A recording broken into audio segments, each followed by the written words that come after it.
Hi everyone and welcome to S5U. We're back with our second session for YouTube week and we're going to be talking about how to optimize your YouTube channel. This builds off of the webinar that we just did about creating a YouTube channel in the first place. So if you haven't done that yet or you haven't watched that webinar, you might want to go back and do that really quick first so that you can take advantage of some of these tools. We're going to try and, again, keep this fairly easy and pretty quick so that it doesn't take up too much of your time. But if you have any questions as we go along, of course, feel free to ask. So quick overview of what we'll be talking about today. We're going to be talking about how to create a playlist, sharing your channel through other means besides just being on YouTube, engaging with your audience, updating your Google Plus profile, and how to verify your account for YouTube. So the first thing I want to talk about is how to tell people what to watch. So we want to help your viewers find content by creating a playlist. I pulled one up here from Disneyland. Disneyland has a huge YouTube channel and does a really great job. They have obviously hundreds of people working for them to create content and everything. So they have tons of videos and everything. But you can see that they've got them sorted out into different playlists. They've got one here that's Disneyland food and beverage, Disneyland history, Disneyland merchandise. And these are just three of probably about 25-ish channels that they have. There's a ton, basically. And they're all grouped into different things. Some of the playlists have videos from other playlists too. You know, a video can be in more than one playlist, but it really kind of just helps people sort it out and go, okay, well, I'm planning my trip to Disneyland. I want to know what there is to eat and drink. And they can go and look at that playlist. So it's really helpful and helps your users to know what they should be watching. So here are some of the other things that playlists help you do. They'll help you get a higher rank in your Google search by using keywords. Basically what you're doing here is you're adding another layer of identifying information. You've already got a title of the video and some tags that go into it, but by adding a title to the playlist, that adds another layer of what people can search for. So for example, in the Disneyland food and beverage section, they've got a thing here about Halloween time pumpkin cheesecake. So if you searched for Disneyland pumpkin cheesecake, you might see that video. But if you just search for pumpkin cheesecake, that probably wouldn't come up. But if you search for Disneyland Halloween food, because they've got that Disneyland and food title there on the playlist, that's going to come up higher in the Google search results. So it gives you another opportunity to add some keywords and add an extra layer of searchability there. The other thing it's going to do is it's going to encourage people to watch the next video in this series because it might be related to what they're learning about. You've probably been on YouTube before and seen how you finish a video and then YouTube will put in whatever the next video may be. If there's a playlist, it will do it for the next video on the playlist, which is great. If not, it'll just pick some random video that it thinks you may be interested in based on what you just watched. So it's a great way to get people to watch your video next instead of the other guys, right? And hopefully we'll expose more people to that content that you've produced. And the other thing that's cool about it is it lets you highlight the videos that you want to get most attention. So you can move your playlists around, you can pick a particular video to kind of be your home screen and things like that, and kind of lets you manage your content that way. You can have a playlist that's further down, that's maybe your more boring videos or something, or one that's higher up, and you can move them around at different times to get more exposure and things like that.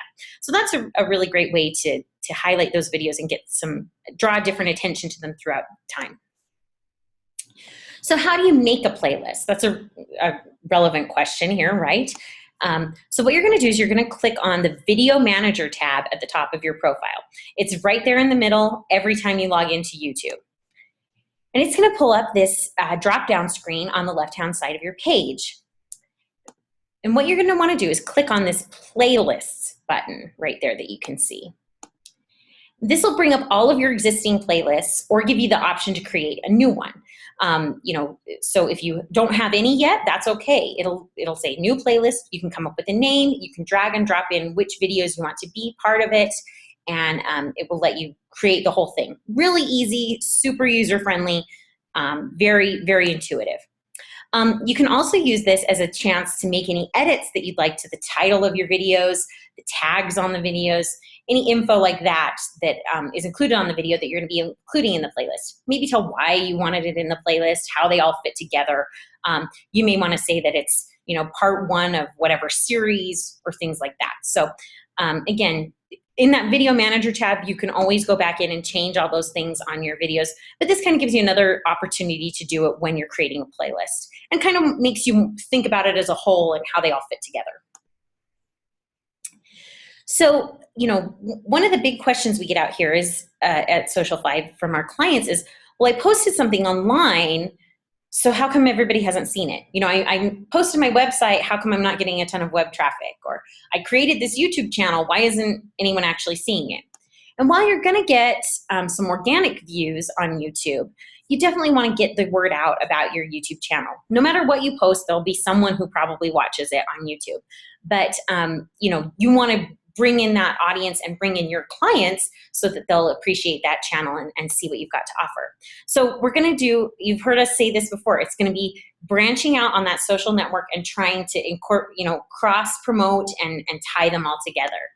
So the one thing I really highly recommend is using a video as part of your email marketing strategy. If you create a YouTube channel and you've got a video that you've produced, send it on over to our email marketing team and they'll get it blasted out for your monthly email blast. It's a great way to raise awareness of that channel. And hopefully, by sending that out, people will see that on your channel and then they'll watch the rest of the videos in that playlist, right? And it just builds from there. The other thing that you can do is you can share links to your videos on your other social channels. So share them on Facebook, share them on Twitter, LinkedIn, wherever you may happen to have social profiles. We can do that for you if you want to provide us with a link to your YouTube channel and just tell us, hey, I'm going to be updating this every so often. If you wouldn't mind checking it and posting links, that's totally fine. You can also do it on your own if that's something that you want to undertake on your own. That's fine too. We're happy to help either way. And the other thing that you can do that's really cool is you can use YouTube's tagging system, and that's going to help increase your views. So this is an option both when you upload your video or you can go back in and edit it later.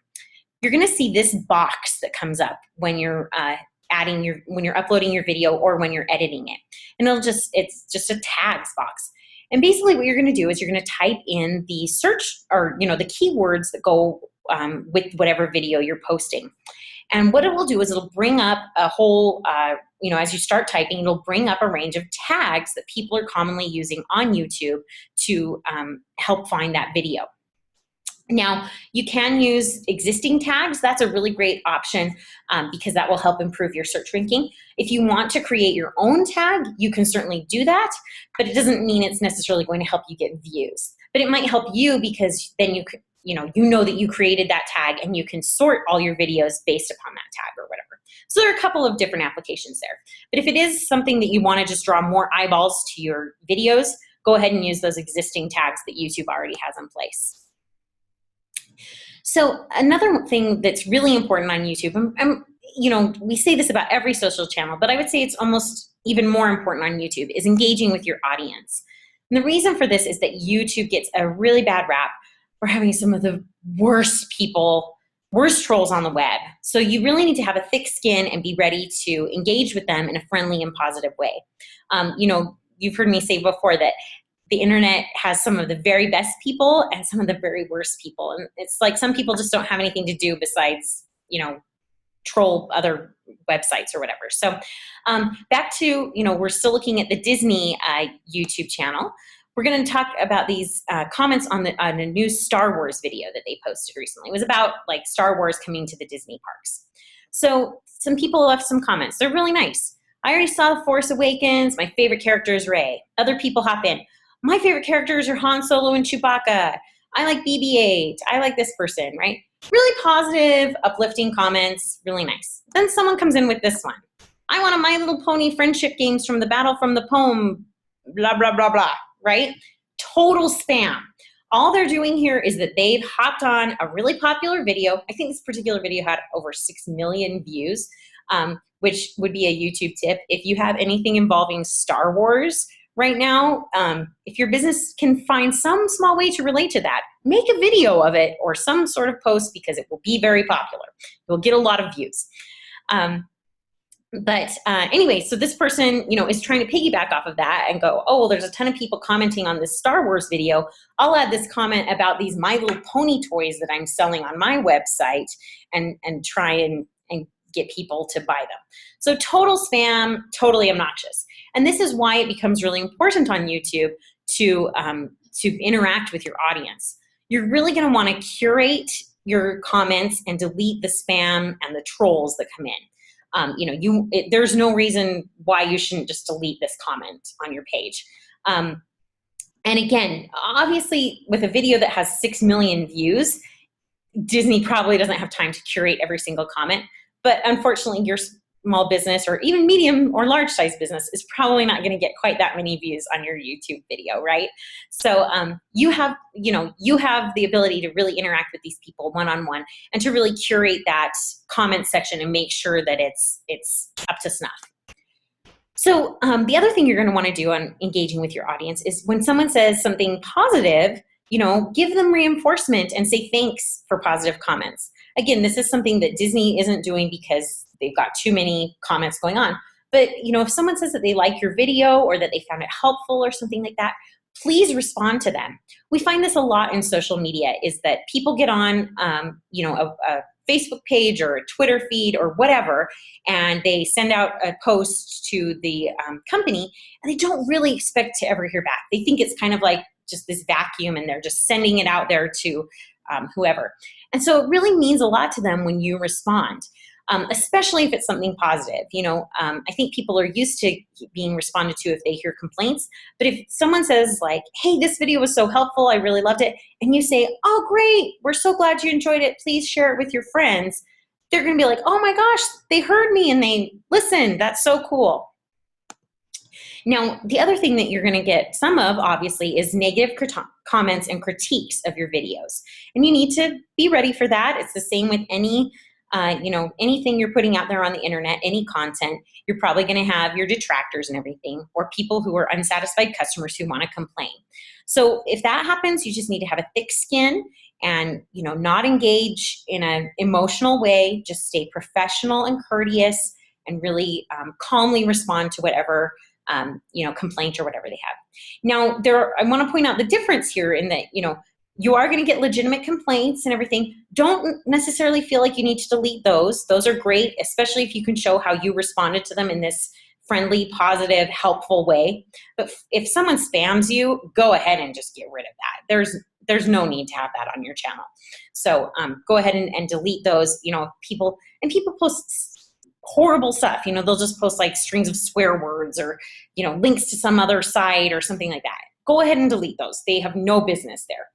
So, and then another thing that you can do that is really helpful is you want to get on Google+. Now you hear us kind of disparage Google+ sometimes, I know. It's not the most useful social network. It hasn't taken off very well. But because YouTube is owned by Google, they really mesh together in a lot of ways, and this is one of them. So if you have a Gmail account set up for your business, you probably already have a Google+ account too without even realizing it. The same can be said if you use Google Drive or any of those other Google suite of products that people tend to use a lot for business. So if you don't have one for your business set up, it's a really good idea to do that. Instead of having the YouTube channel linked to your personal Google+ and Google account, you probably want to link it to your business page. And it's, again, we talked about this in the last webinar, that it's a good idea to go ahead and register that email address for the name of your business at gmail.com anyway, because that way someone else doesn't have your business name, right? So even though you don't really use Google+ as much as a social network, it still really helps your YouTube channel to have a profile. And again, helps with that searchability and everything. And the reason for that is because Google likes its own results best, right? It likes its own products, and it likes to have those appear in the top section of its search results. So the more detail you can put in your profile, the higher likelihood it is that it's going to show up in a search. Again, this is sort of like when we talked about the playlists and things like that. You're just giving those search spiders that are out there looking for all those keyword terms another place to find that information about you, and it'll help boost your search in that way. So, and again, this is kind of all back behind the scenes because they, Google knows that the Google Plus account is connected to your YouTube channel, and we'll make that happen. So, fill out as much of that profile as you can. Tell where you are, use a lot of keywords on what your business does, and really try and just make that robust. You don't have to go out and like create circles with people and connect with people that way, because chances are people aren't really going to be using Google Plus that way.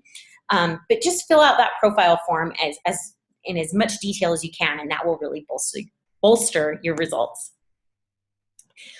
So the last thing I want to talk about is verifying your account. And this is basically the prove you're not a robot section, right? And the thing that's cool about this is on YouTube, it opens a lot of doors for you and will help you get more hits. It'll let you upload larger video files and things like that. So really cool technology, or a really cool thing to do, and really helpful. So what you're gonna do is you're gonna go to this website, youtube.com/verify. And again, if you can't find that, or something, just do a Google search for YouTube Verify, and this will come up. So it's a couple of steps, and it's really quick and easy, and I recommend just doing it right from your desktop or laptop or whatever while you're sitting there. Super simple and really fast. So you're gonna go ahead and select what country you're from, and then you're gonna say how you want the verification code delivered. I always choose the text message option because I feel like that's easier. They can call you with an automated voice message that will tell you a code number, and you have to write it down and stuff. But the text is really easy. So what will happen is you'll get a text, you follow the directions, and it'll give you the code. And it's gonna look like this. You'll get a little text message that says, your Google verification code is blah, blah, blah. So you put in that code to this website, and it will say, okay, great, your account is verified. Now, one key thing here is that each code that they give you is only good for 24 hours. So if you, forget to do it and come back and try and do it later and the code doesn't work, that's why. And that's why I say it's really easy to just do it while you're sitting there. When I've done it before, it maybe takes 30 seconds at the most before the code comes through on my text. So it's really quick and really easy. And again, it will just really unlock a lot of options for you, because then YouTube will go, oh, this isn't a robot uploading videos, it's an actual person. Let's rank them higher in our algorithm to get more search ability that way. And it also lets you upload larger size videos and things that way too. So that's really cool. All right, well, with that in mind, I'm gonna go ahead and sign off if there aren't any questions. If you have any, you're always welcome to contact us at support@social5.com. Again, that's support@social5.com. We'll have some more sessions coming up here soon in 2 weeks, and we hope you can join us for those. We'll talk to you soon. Thanks.